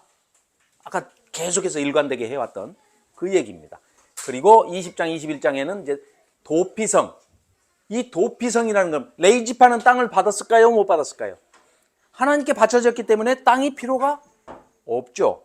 다른 지파들이 11조라는 거를 걷어가지고 10분의 1씩을 내면 레위 지파는 그걸 받아가지고 왜? 직업이 제사에 관련된 일만 하니까 하나님 사업만 하니까 지금으로 얘기하면은 파트타임이 아니라 풀타임 사역자 월급을 교회에서 받는 그런 지파가 레위 지파니까 레위 지파는 땅이 필요 없어요. 그래서 각 12지파 나머지 12지파가 48개 도피성을 만듭니다. 이게 이제 무슨 역할이냐? 본의 아니게 살인을 저질렀어. 내가 꼭 이 사람을 죽이고 싶어서 그렇게 한 게 아니라 쉽게 얘기하면 뭐 어디 산에 가서 나무를 같이 하는데 도끼질을 하다가 날이 그냥 자루가 부러지면서 도끼가 그냥 날아가지고 옆에 있는 친구 머리가 맞아가지고 죽어버렸어. 이건 내가 이 사람도 억울하고 저 사람도 억울하잖아. 근데 사람을 죽였다고 해가지고 너 살인이야 해가지고 살인죄는 어떻게 해요? 똑같이 사형당하잖아. 이러면 억울하잖아. 이런 억울한 일이 생길 때는 그 생명도 소중한 거니까 보호해줘야 된다 해가지고 도피성을 만들어요. 그러니까 각 12지파한테 다 땅을 분배해 줬는데 그 중에 가장 어디서든지 가까운 곳에 도달할 수 있는 곳에다가 도피성을 48개를 만들어요. 그래가지고 그걸 이제 레이지파들이 관리를 하면서 다 파견 나가 있어요. 그러니까 지금으로 얘기하면 경찰서 같은 곳이에요. 기능으로 보면 도피성이. 자, 12지파가 이제 뭐 우리 땅은 없지만 그래도 12지파가 무슨 땅을 어떻게 받았는지는, 자, 여기 보면은 왼쪽이 지금 이 구약 성경에 나오는 모든, 뭐 신약도 마찬가지고 모든 바다 그러면 이 사람들은, 우리는 지금 바다 그러면 어디가 떠올라요? 바다. 동해도 떠오르고, 또 동해에서 좀 더 나가면 태평양, 또 저쪽으로 간다면 대서양, 그렇죠? 이런 바다가 떠오르지만 그때는 그런 바다가 있는지조차도 몰랐어. 이 사람들은 바다 그러면 뭐야? 지중해. 지중해라는 뜻이 한자어인데 지구 중심에 있는 바다 해가지고 지중해, 메디테레니언 씨 이렇게 얘기한다고. 그러니까 그냥 그 바다를 중심으로 이렇게 지구가 있는 걸로 생각을 했다고, 이 당시는. 그러니까 이 당시에는 바다 그러면 지중해밖에 없어요. 그러니까 여기가 이제 지중해고, 강변 쪽이 살기가 좋겠죠. 그 다음에 아까 말한 대로 나머지는 다 막 골짜기고 이렇게 패여 있고 막 이제 이렇단 말이야. 그러니까 산지 위에 선선하고 기후가 좋은, 살기 좋은 산지가 있고, 그럼 지금 이제 이렇게 맨 아래, 자, 단에서부터 브엘세바 이런 표현이 성경을 읽다 보면 많이 나와요. 네, 네. 그래서 단에서 브엘세바, 그 말은 무슨 얘기냐? 제일 북쪽은 단, 제일 남쪽은, 이스라엘의 제일 남쪽은 브엘세바. 우리나라로 얘기한다면 백두산에서 한라산까지. 이 말이 단에서 브엘세바까지 이런 뜻이에요. 자, 그래서 이제 여호수아를 다시 전반적으로 이제 한번 살펴보면, 여호와의 종 모세가 죽은 후에 이렇게 시작을 했어요. 그래가지고 모세의 수종자 눈의 아들 여호수아가 이제 그 후계자로서 뒤를 이어서 이제 땅을 분배하기 시작했는데, 아까 전투, 중부 전투 길갈에서, 그리고 남부 전투, 북부 전투, 이렇게 세 번의 전투를 통해서 땅을 다 차지하고 12지파에게 땅을 분배를 해줬어요. 제일 먼저 유다 지파의 갈렙부터 시작해서 맨 마지막에 여호수아가 자기 지파 땅을 이제 분배를 받고, 그리고 난 다음에 죽기 전에 유언을 이제 여호수아가 남기는데, 우리가 성경을 보다 보면은요, 지난번에 배웠던 모세의 유언이 뭐라고요? 다섯 번째 책. 다섯 번째 책이요? 성경 다섯 번째. 창출, 레민, 신명기가 모세의 유언을 얘기한, 모세의 유언을 적어 놓은 게 신명기예요. 그 다음에 여호수아도 마찬가지로 유언을 남기는데, 여호수아서 23장, 24장에 유언을 남기고 있어요. 자, 그리고 다윗도 유언을 남기고, 또 예수님도 유언을 남기신 게 뭐예요? 마태복음 28장에 지상 명령이라고 그래가지고, 우리가 예수님이 승천하시기 전에 남기신 말씀을 우리가 뭐 예수님의 유언이다 이렇게 얘기할 수가 있어요. 그리고 뭐 바울의 유언은 잘 알다시피 자기 영적인 아들 디모데에게 디모데 후서 3장 4장을 통해서 또 유언을 남기고 있고, 그러니까 유언이면서 설교이면서 당부이면서 명령인 그런 것들을 우리가 눈여겨 살펴봐야 할 필요가 있어요. 베드로의 유언이 베드로 전후서가 베드로의 유언을 적어놓은 책이에요. 그리고 요한계시록은 뭐예요? 요한 사도가 우리에게 들려주는 천국에 대한 소망이기도 하지만 요한 개인으로 봐서는 유언을 남긴 거예요. 그런 것들을 우리가 이제 그런 관점에서 좀 봐야 된다 이거죠. 자, 그래서 결론적으로 여호수아를 통해서 하나님께서 주신 것이 땅도 주셨지만 그 땅의 의미보다는 안식을 주셨다, 평화를 주셨다. 자, 쉽게 얘기하면 애굽에 들어가 가지고 신분이 뭘로 바뀌어 버렸어요? 처음에는 총리의 가족으로 들어갔는데 대접을 받고 들어갔어요. 버금술에 타고 막 금술에 타고 들어갔단 말이에요. 근데 세월이 지나다 보니까 요셉이 총리였다는 것조차도 알지 못하는 왕들이, 바로들이 나와가지고 노예로 전락을 해버렸어요. 그래서 노예 신분이 돼버렸어요. 애굽에 400년 동안 살면서 처음에는 총리의 가족으로 삐까번쩍하게 들어갔다가 노예가 돼버렸다고. 출애굽이라는 과정을 통해서 유월절을 통해서 10가지의 기적을 보여주시면서 신분을 뭘로 바꿔요? 자유한 사람으로 바꿔줬어요. 자유자로. 노예들을 자유자로 바꿨어. 왜? 하나님께서는 자유와 평화와 안식을 주시고 싶어서. 그래서 이 백성들을 데리고 나와가지고 결국은 40년 동안 훈련을 딱 시키고 율법 주시고 훈련시키고 율법대로 살아보는 연습시킨 다음에 이제 이 땅으로 진짜로 살 땅으로 들어가는 것이 여호수아서라는 얘기죠. 그죠? 그러니까 여호수아서에서 23장, 24장에 여호수아가 죽기 전에 유언을 남기는데 뭐라고 얘기를 하느냐? 23장 1절을 보면 여호와께서 주위의 모든 원수들로부터 이스라엘 백성을 쉬게 하신지라. 이렇게 된 거예요. 그리고 오랜 후에 여호수아가 나이 많아 늙었어요. 110살이 됐어요. 110살이 돼가지고 그래서 여호와께서 너희를 위하여 이 모든 나라에 행하신 이 일을 너희가 다 보았거니와 너희의 하나님 여호와 그는 너희를 위하여 싸우신 분이시다. 전쟁을 누가 하셨다고요? 하나님이. 이스라엘 백성들은 그냥 가 그러면 가고 돌아 그러면 돌고 건너라 건너고 섬겨라 그러면 섬기기만 하면 되는데 섬겨라 그러니까 예 해놓고 안 섬겨버려요.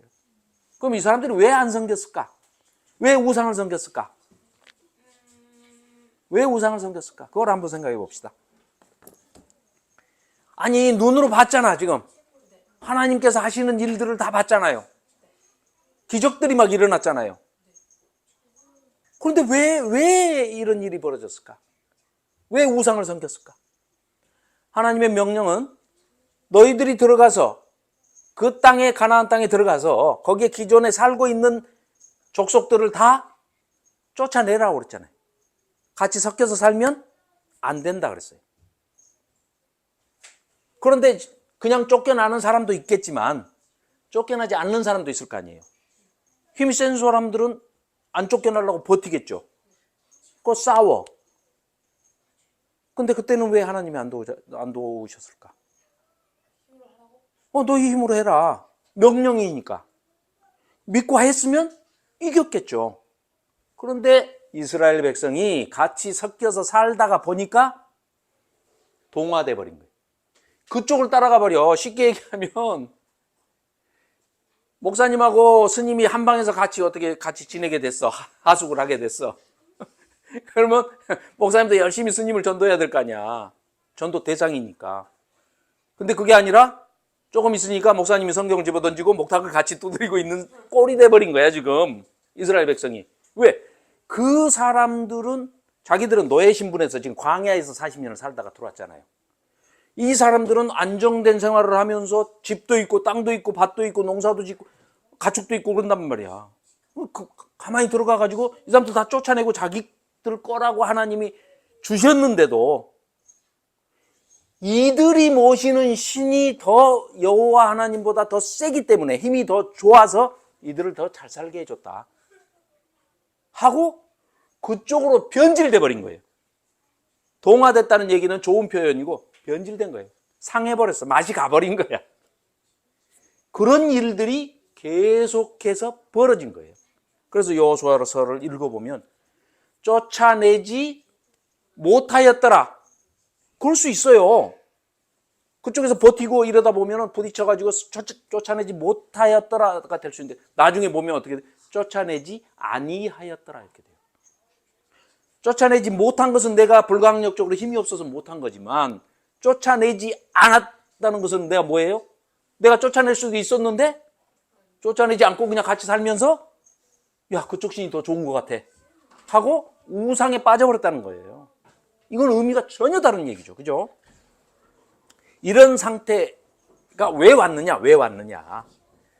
자, 이건 이제 이 사진은 이집트에서 이제 출애굽할 때 갈렙과 여호수아가 이제 젊은 나이에 출애굽을 했잖아요. 광야에서 40년을 살았어.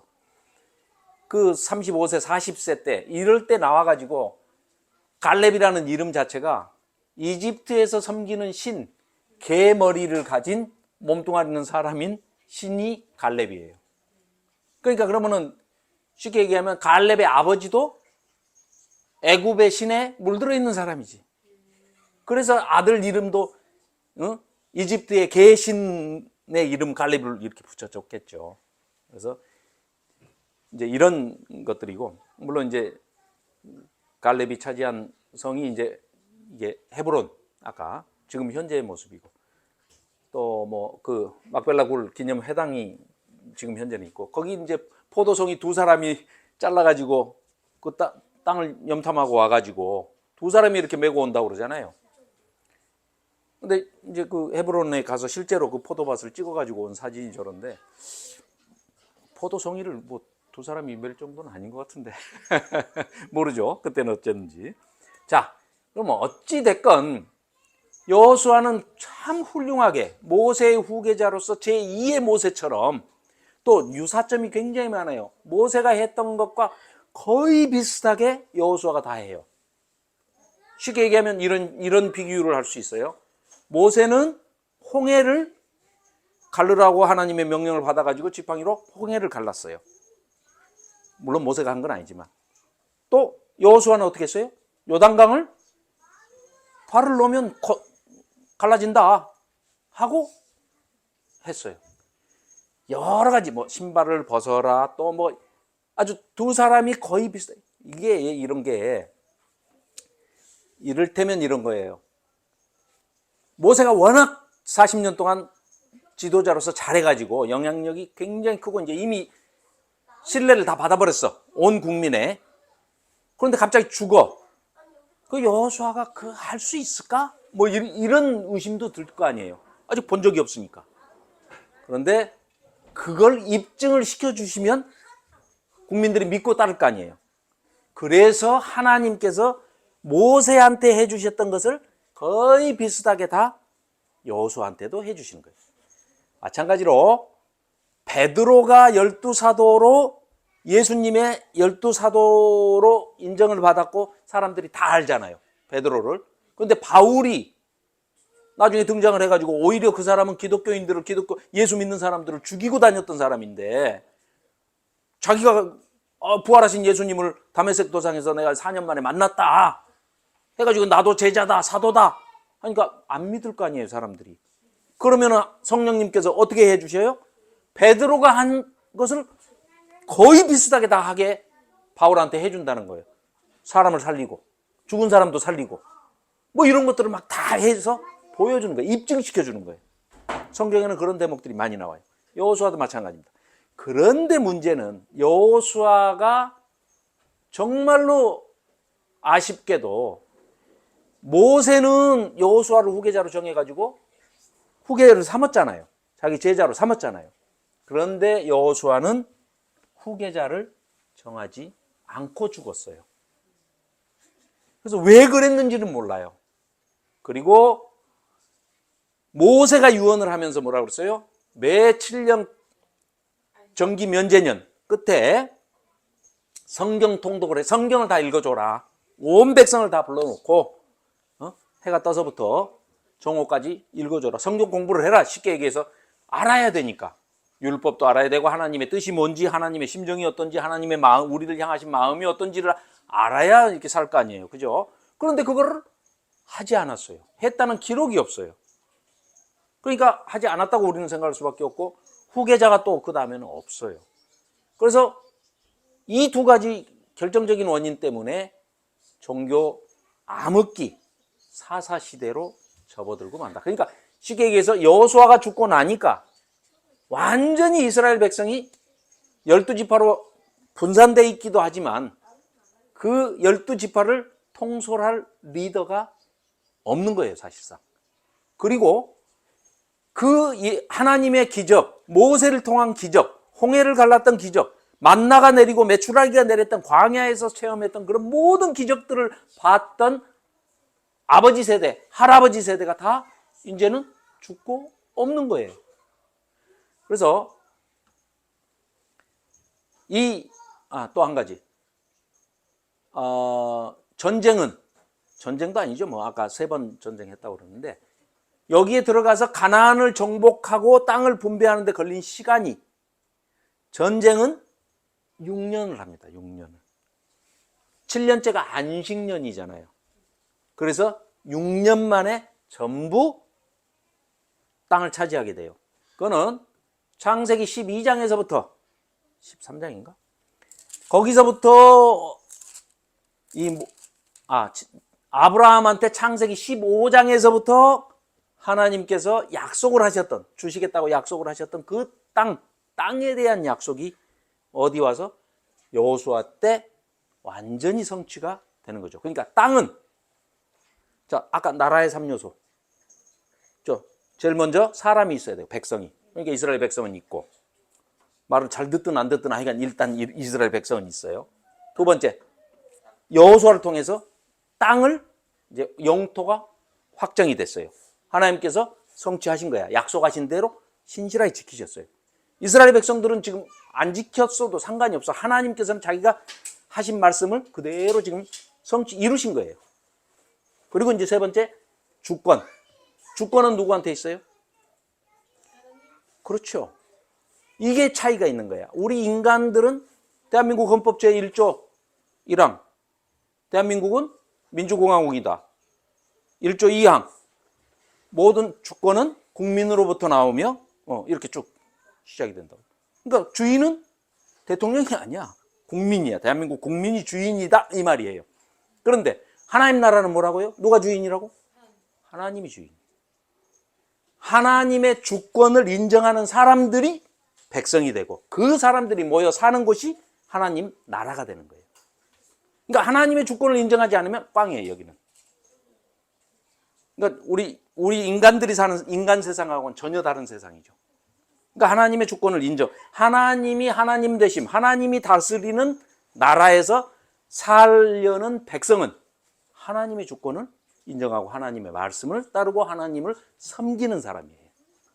그런데 이 교육을 전혀 하지 않았기 때문에 선조들도 다 죽어버리고 후계자도 없고 성경 통독, 성경 교육도 안 해버리니까 어떻게 됐다고요? 종교 암흑기로 빠집니다. 종교 암흑기로 빠져서 이 사사기 시대는 엄청나게 슬픈 시대가 됩니다.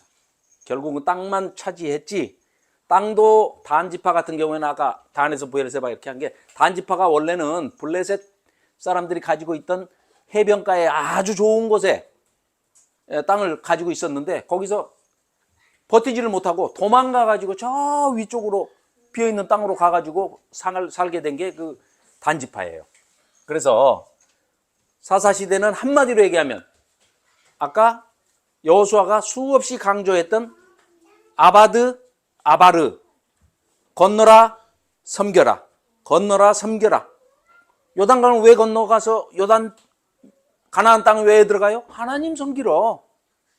그랬는데 하나님을 섬기는 경외하는 것이 완전히 이어지지 않고 끊어져 버렸다. 두 번째, 그래서 각 지파별로 이 사사들이, 사사가 뭐냐면 쇼페팀이라고 하는 그 사사는 재판관이에요. 재판관. 그래서 이제 사람들끼리 어떤 소송이 붙거나 다툼이 있을 때 그걸 판결해 주는 사람이에요. 그리고 이제 좀 보호해야 하는 그런 의무도 있고, 이제 제사장하고는 달라요. 이때는 왕이 없을 때니까. 그런데 계속해서 사사기에 등장하는 구절이 있는데, 하나님의 목전에서 또 악을 행하더라. 이게 계속해서 나와요. 그 말은 목전에서는 한자인데 눈 목자에 앞전자니까 쉽게 얘기하면 하나님 빤히 보고 계시는데 그 앞에서 아무렇지도 않게 하나님 무시하고 못된 짓을 해요. 하나님 하지 말라는 짓을 우상 숭배를 하고 막 이렇게 못된 짓을 음행을 하고 막 이런단 말이에요. 그래서 하나님의 눈앞에서 악을 끊임없이 반복을 해요. 그런데 그걸 보시고 하나님은 심정이 어떠실까요? 안타깝죠. 그런 심정들이 사사기에 많이 표현이 돼요.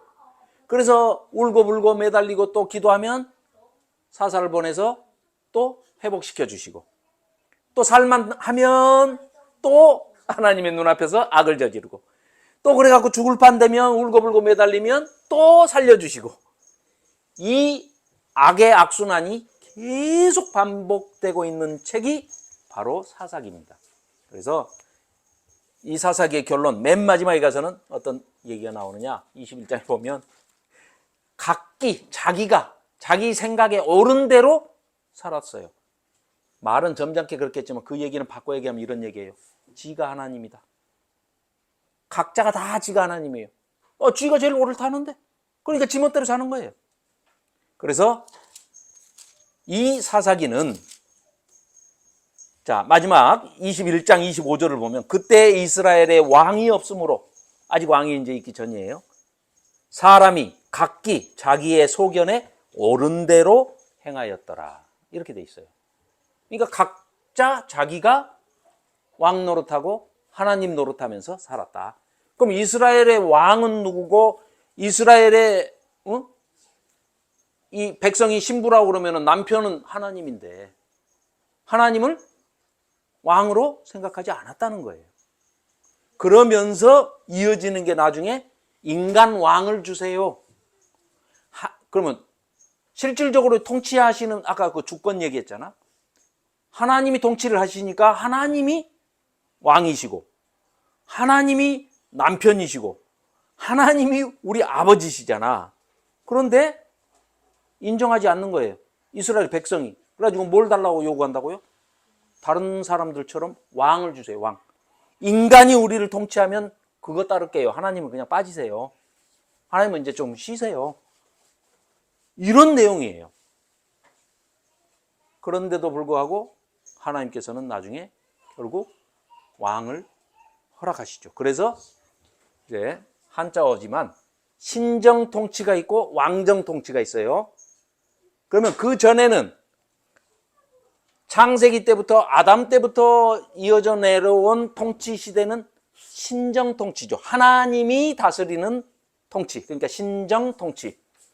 인간 왕이 제일 먼저 이스라엘에 등장한 것은 초대 왕이 사울이에요. 두 번째가 다윗, 세 번째가 솔로몬. 이 인간 왕들이 이제 등장하기 전까지는 하나님이 왕이었는데 암흑기라는 것은 하나님도 적극적으로 개입을 하시지 않고 이 악순환이 되고 있었던 암흑시대가 바로 사사시대고, 이 사사시대는 방금 읽어드린 대로 왕이 없으므로, 그 말은 인간 왕을 얘기하는 게 아니라 하나님이 계시지만 하나님을 왕으로 인정하지 않고 자기 각자가 다 왕이고 하나님이라고 생각을 하고 제멋대로 다 각기 소견에 옳은 대로 제멋대로 하고 살았다, 이런 뜻입니다. 그래서 너무나 슬픈 이야기가 되는 거죠. 자, 사사시대 아까 뭐 다 말씀드린 거예요. 쫓아내지 못하였으므로 여호와를 알지 못하며 여호와께서 행하신 일도 알지 못하였더라. 또 에웃이 죽은 이스라엘 자손이 또 여호와의 눈앞에서 뻔히 보고 계시는데 또 악을 행하며 사람마다 자기 생각에 옳은 대로 행하였더라. 이런 얘기입니다. 계속해서 사사시대 쫓아내지 못했다. 하나님을 알지 못하고 하나님을 경외하지도 않았다. 왕으로 인정하지를 않아요. 하나님을 남편으로 인정하지를 않아요. 그리고 목전에서 또 악을 행하면 하나님께서 사사를 보내셔요. 또 해결해 주시면 살판 나면 또 악을 행해. 그러다가 또 죽을 판 되면은 또 기도하고. 그래서 전체적으로 왕이 없으므로 자기 소견에 각기 옳은 대로 행하는 어두운 시대가 되었다. 그런데 하나님은 여전히 사랑을 하신단 말이에요, 이 사람들을. 그래서 이제 이 지도는 우리 몇 분에 시작했죠? 20분. 20분에. 네. 이제 다 됐네. 자, 그러면 기드온의 300용사라는 얘기 많이 들어봤죠? 그런데 성경을 다시 자세히 읽어보면 사사기 7장 5절부터 7절까지의 말씀을 자세히 읽어보면 2만 명이 왔어. 너무 많아, 병사가. 그럼 사실은 전쟁이 일어나면 하나님이 이기게 해주셔도 이 사람들은 숫자가, 자기들 군인 숫자가 많아서 자기들이 잘해서 이긴 줄 알 거 아니야. 그러니까 하나님께서는 뭐예요? 이건 하나님의 전쟁이다, 여호와의 전쟁이다. 그러니까 하나님께서 하실 거니까 너희들 필요 없어, 다 돌려보내. 또 갔어. 뭐 17,000명이 가고 또 조금 남았어. 또 야, 그중에 또 그러면 야, 그러지 말고 저기 물가에 데리고 가서 물을 먹게 해봐라. 그래서 기드온에게 사사인데 누구든지 개가 물을 핥아먹는 것처럼 왜? 두려워가지고 적이 쳐들어올까 안 들어올까 막 두려움에 떨면서 물을 막 개가 핥아먹는 것처럼 핥아먹는 자들만 따로 세우고 뭐 손으로 뭐 여유 있게 뭐 이렇게 이런 애들은 다 돌려보내라.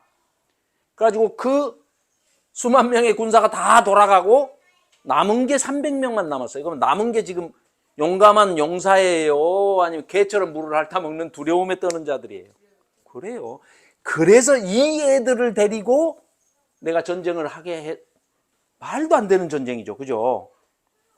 아니 2만 명이 있어도 지금 이길까 말까 하는데 그거 다 돌려보내고 300명만 남겨놨다가 거기 가서 300명이 한번 해봐라. 그래도 하나님께서 이기게 해주신다는 것을 보여주시기 위해서 한 거예요. 그러니까 기드온의 300용사 그 말 자체가 틀린 말이에요. 그래서 이것도 올바로 우리가 이제 바로 잡아야 하는 그런 부분 중에 하나고, 사사기에서 특히 하나님의 심정, 하나님의 마음을 이해할 수 있는 대목이, 하나님은 정말로 이 이스라엘 백성이 자기 백성이고 자기 자녀들이기 때문에 꼭 우리 육신의 부모님들이 육신의 아들들, 딸들에게 갖는 마음하고 똑같아요. 우리가 다 하나님의 형상이기 때문에 하나님한테 배운 마음이죠. 부모가 못된 짓을 해요. 그렇다고 해서 그걸 보고 잘한다 할 부모는 없죠. 화가 나죠. 하나님께서 진노하세요. 진노하시지만 또 이들이 말을 안 들어. 그래가지고 이스라엘이 지금 싸우다가 공고가 심한, 자기들끼리 싸우다가 아주 그냥 피곤해졌어. 그걸 지켜보시는 하나님은 아이고 내 새끼들 그렇게 기다리고 계시는데 이 자들이 그래도 하나님께 와가지고 이제 부르짖으면서 이제 울면서 기도를 하는 거예요. 회개하면서 우리가 우리 하나님을 버리고 저들이 가나안 족속들이 모시는 우상 바알신을 섬김으로써 여호와 하나님께 범죄하였나이다. 우리가 죄를 지었습니다. 잘못했습니다. 하고 이렇게 얘기를 하니까 하나님께서는 이스라엘 자손에게 이르되 내가 애굽 사람과 아모리 사람과 암몬 자손과 블레셋 사람에게서 너희들을 구원해 주지 아니했냐. 또 시돈 사람 아면 거기 차지하고 사는 사람들 다 내가 물리쳐 줬잖냐. 너희들이 내가 시킨 대로 하면 내가 너희를 그들의 손에서 구원하였거늘 그럼에도 불구하고 너희들은 나를 버리고 여호와를 버리고 그들이 모시는 다른 우상들을 섬기니 그러므로 내가 다시는 너희를 구원하지 않겠다. 하나님이 이렇게 말씀하시면 어떻게 돼요? 우린 다 구원 못 받아야 맞죠? 그러면 어떻게 된 거야? 하나님이 거짓말 하시나? 하나님이 이렇게 말씀하시는 거는 뭐예요? 부모님이 그런 말씀 하시죠. 내가 다시는 너 용돈 주나 봐라. 말을 하도 안 들으면 다시 내가 네 밥을 차려주나 봐라. 뭐 그래도 이제 다시 또 해주시죠. 똑같아요. 하나님도 내가 다시는 너희를 이대로 하셔버리면 큰일 나죠. 우리는 구원이 없는 거야. 그런데 하나님의 심정을 표현하시는 표현이지 이것이. 하나님께서 아주 그냥 율법적으로 야 구원 끝 종말 하고 종국사적 종말을 그냥 집행하시는 것은 아니라는 얘기죠. 근데 그거 믿고 또 너무 또 못된 짓 해도 용서해 주시겠지 하면 안 되겠죠. 그래서 가서 자 너희가 택한 신들에게 부르지, 나 말고 니들이 모시는 그 우상한테 가서 해달라고 그래. 부처한테 구해주라 해라. 바알한테 구해주라 해라. 지금 그런 뜻이에요. 그들 보고 너희를 구원하게 해라. 그러니까 이스라엘 자손이 이제 하나님한테 우리가 제발 범죄했으니까 하나님 용서해 주세요. 오직 하나님께서 우리를 건져 주십시오. 이렇게 구원을 요청을 하죠. 그러니까 자기 가운데서 시방신들을 제하여 버리고 여호와를 섬기니까 그때서야 하나님께서 여호와께서 이스라엘이 고생하는 걸 보고 자기 자식들이 고생하는 걸 보고서 마음에 근심하셔. 하나님이 근심하신대요. 전지전능하신 하나님이 그 다 근심을 하신대. 왜요? 자기 자녀들이 하도 말을 안 들으니까. 그러면 결국은 하나님께서 우리를 향하시는 마음은 한 단어로 얘기하면 사랑이시죠. 사랑. 육신의 부모가 육신의 자녀를 사랑하는 것처럼, 아니 그거보다 훨씬 더 큰, 왜? 하나님은 사랑의 본체시니까. 우리는 하나님의 형상을 닮은 우리는 이제 그 카피본이에요. 카피본.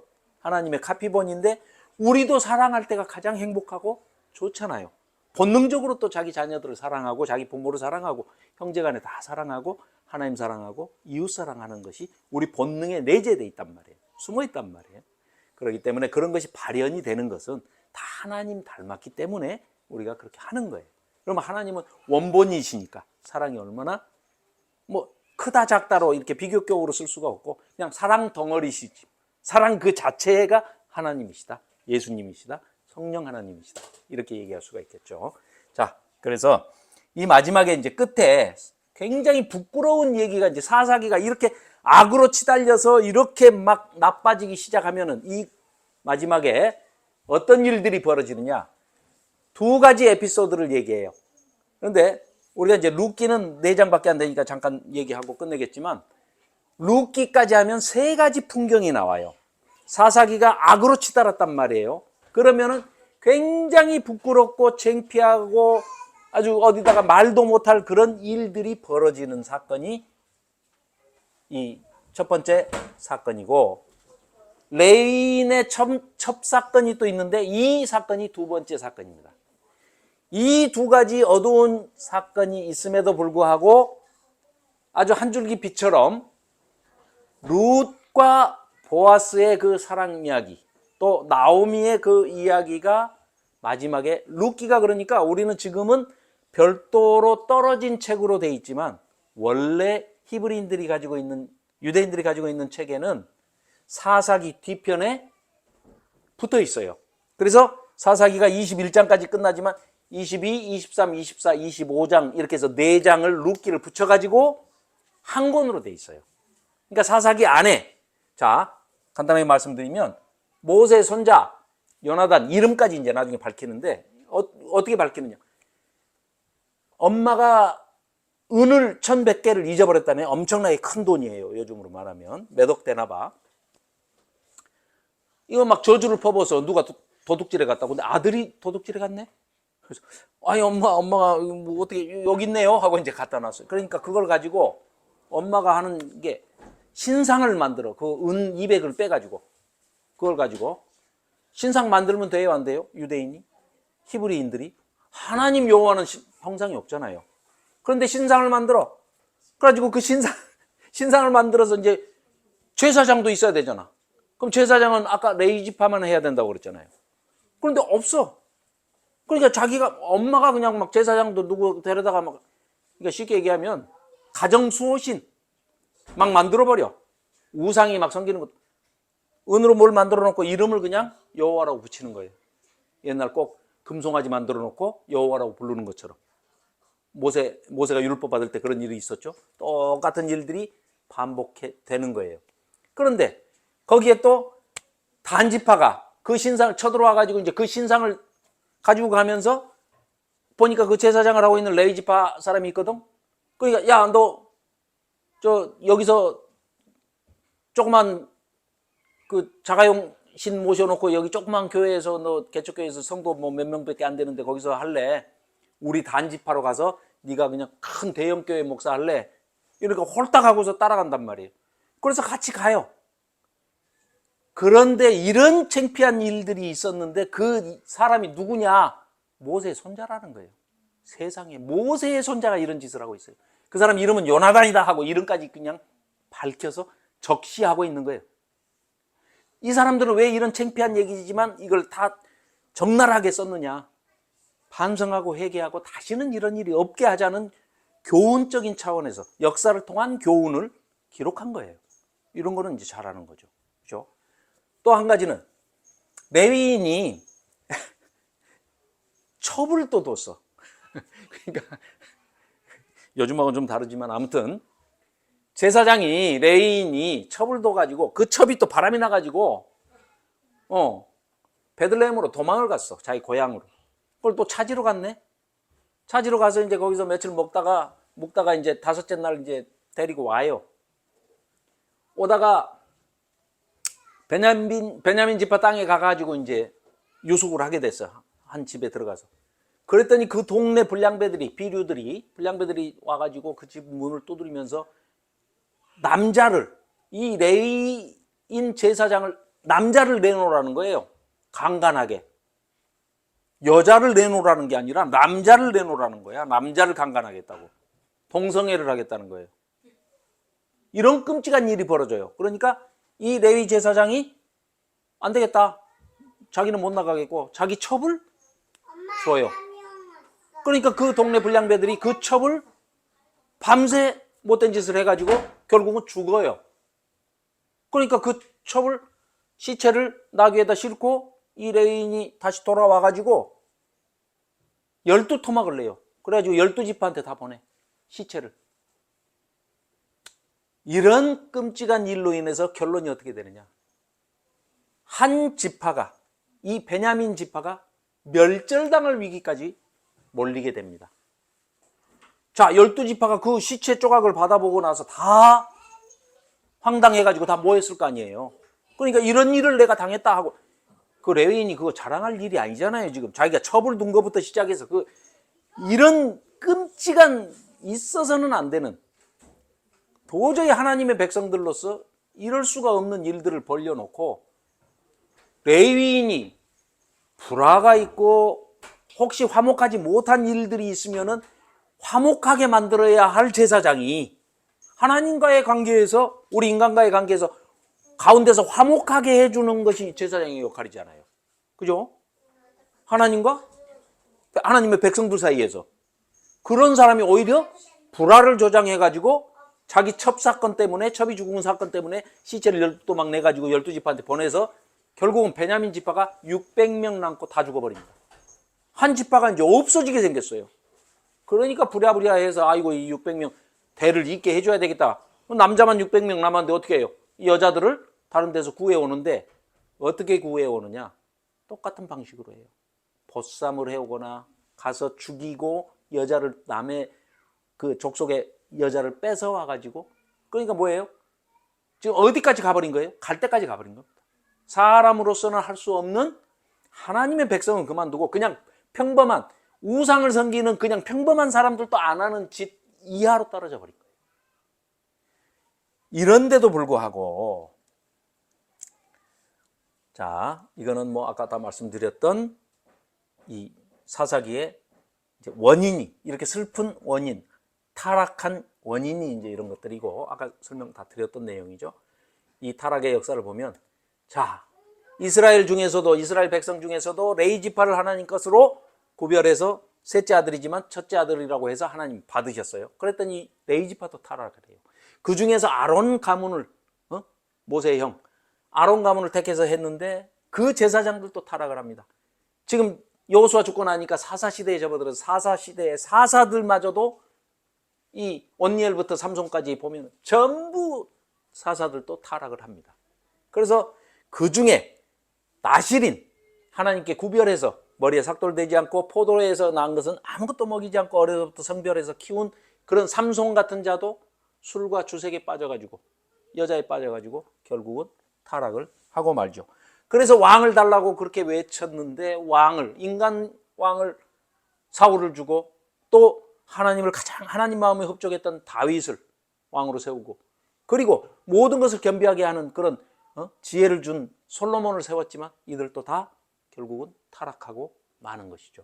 그래서 선지자들을 보내서 끊임없이 하나님께로 돌아오고 외치지만 이 선지자들의 말도 결국은 허공에 메아리 없이 외쳐지는 소리에 불과하고 어느 누구도 돌아오지 않고 있죠. 그래서 결국은 오리라 한 엘리야, 세례 요한을 보내서 그 세례 요한이 외치기를 천국이 가까이 왔다. 그 천국은 하나님의 나라라는 뜻도 있지만 우리의 예수 그리스도가 오실 길을 예비하러 온 사람이라고 외치는 거죠.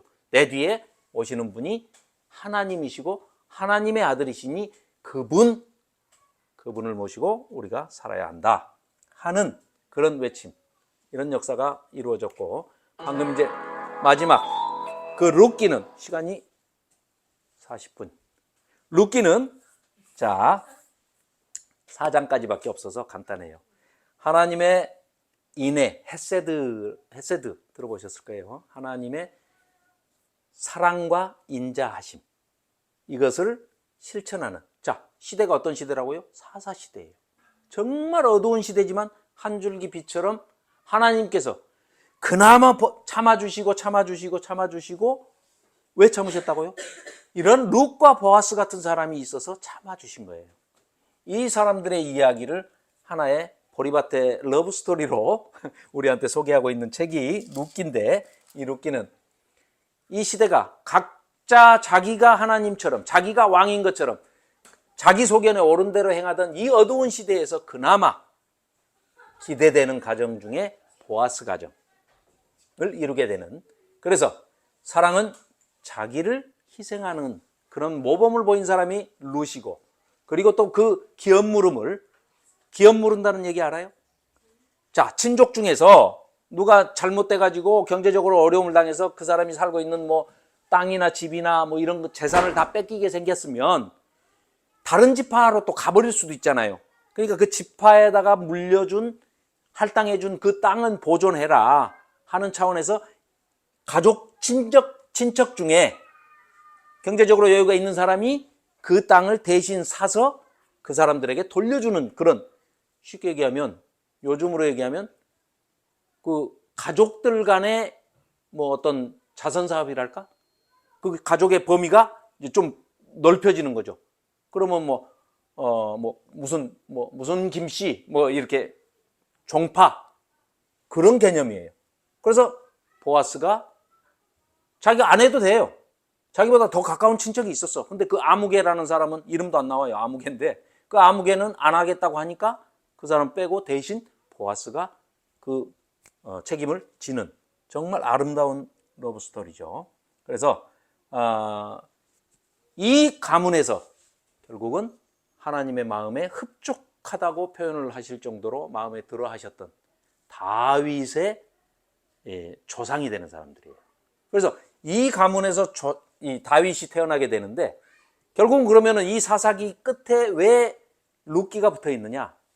결국은 다윗을 소개하기 위해서 다윗의 가문을 조사하다 보니까 이 사사시대, 어두운 종교 암흑기 시대에서도 이런 집안이 있었고 이런 사람들에 의해서 그 후손으로 다윗이 태어나게 됐구나 하는 것을, 다윗을 소개하기 위한 징검다리의 역할도 하고 있고, 그걸 이제 도브테일링이라고 그러는데, 그 꼬리에 꼬리를 무는 이런 이야기로서 사사시대의 어두운 시대가 끝나고 왕이 오는 열왕기 시대로 넘어가지만, 이 사무엘서로 넘어가지만 그 사이에 가문, 다윗의 가문, 그런 가문을 소개하면서 이런 아름다운 러브스토리가 있었다.